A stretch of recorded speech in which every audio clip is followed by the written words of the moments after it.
Well, reporter Anja Köhler is here with us in studio. She's covering this story for us. Anja, can you tell us a little bit more about why he could decide then to retire?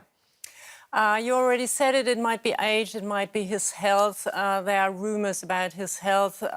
It might be his partner or a bit of everything. He's 76 years old. At the end of his second term, he would be 82. Rumors about his health, I mentioned that, and his companion, Daniela Schad, who is a journalist, said she still wants to pursue her professional career and she doesn't want to finish it as a first lady. So this altogether might be enough reason for him to step down. So, Anja, all eyes have been on Germany over the last year over the migration crisis. Gauck has taken a stance there. Do you think that has played a role at all in this decision? No, I don't think that played a role. He took a quite different stance than Angela Merkel. When she said, we can do it last year, Gauck signaled understanding, but he also warned at the same time that Germany's capacity is limited and he feared a sort of division in society. And with these concerns, he voiced the concerns of all the people. All right, let's listen into the president now. He's speaking. Ladies and gentlemen, on March 18, the Federal Assembly elected me to become Germany's president. This is now about 4 years ago. And since then, I fill this position with respect and with great joy. And I will continue to do this up until March 17th, 2017. I look forward to the next month, and I also look forward to live up to the expectations people have. Today, I would like to tell you that I have decided not to run again for the position of federal president. It's not an easy decision, because I really have the impression that it's an honor to serve the Federal Republic of Germany as its president. Almost daily, I meet people who are very committed and who make sure that our country grows stronger by the day, that it becomes more beautiful every day, be it in politics, be it in society at large, as volunteers or as professionals.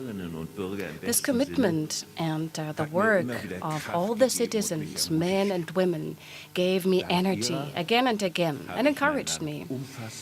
Thanks to them, I had the opportunity to experience our country ever more comprehensively. And I feel very close to all of you when it comes to successes and also when it comes to problems yet unsolved.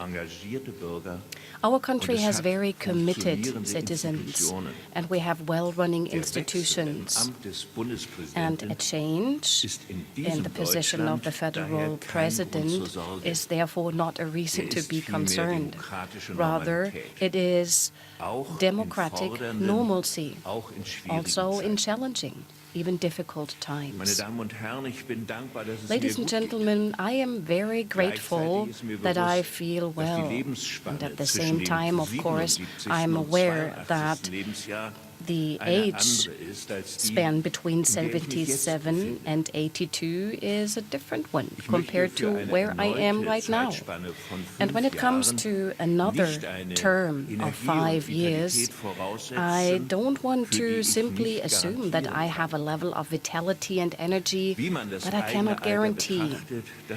How people perceive their own age has to do with your own personality. Personally, I found the following answer to me.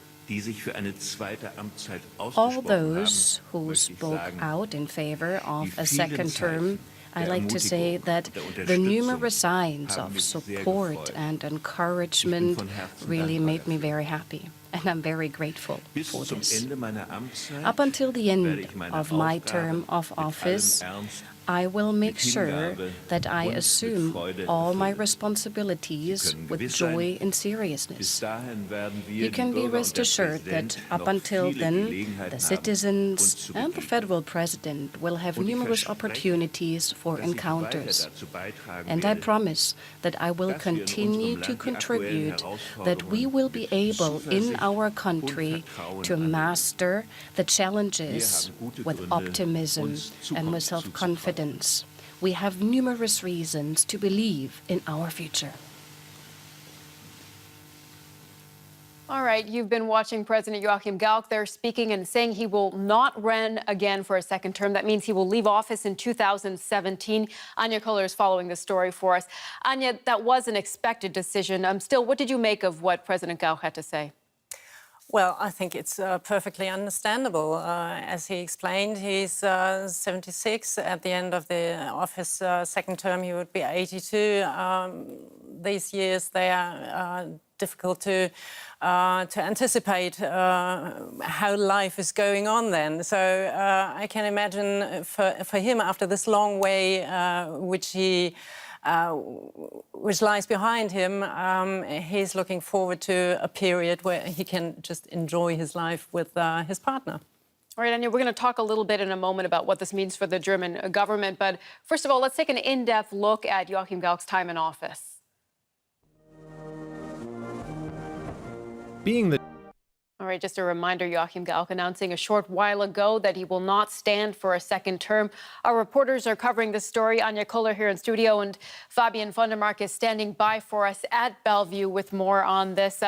Fabian, let's see if we can pull you up here. You're at the presidential palace, I understand, Bellevue, where the statement was made a short while ago from Joachim Gauck. Can you tell us more about Bellevue and its significance?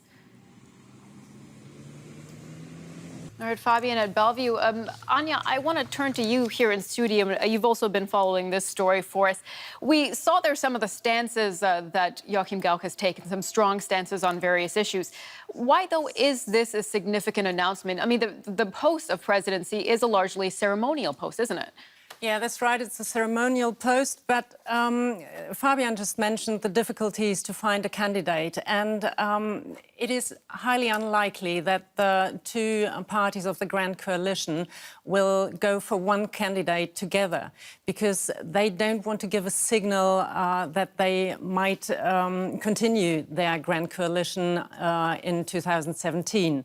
So each of them is going for one separate candidate, and to find one is really a difficult task. It was a seesaw thing the last time around, because Joachim Gauck was 8 years ago, or 10 years ago, he was the candidate of SPD and the Green Party and didn't make it then.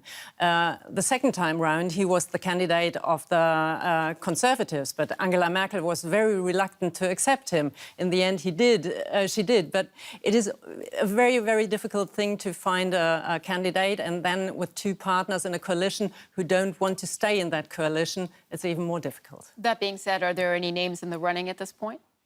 Well, this morning, amongst the colleagues, we set up a little bet and said €5 each to see who's the most probable candidate.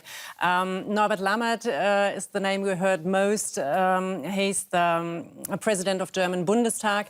And as such, he's a member of the Conservative Party, but in his function at Bundestag, he's already above the parties, which is a criteria for presidency as well. So he might be a candidate.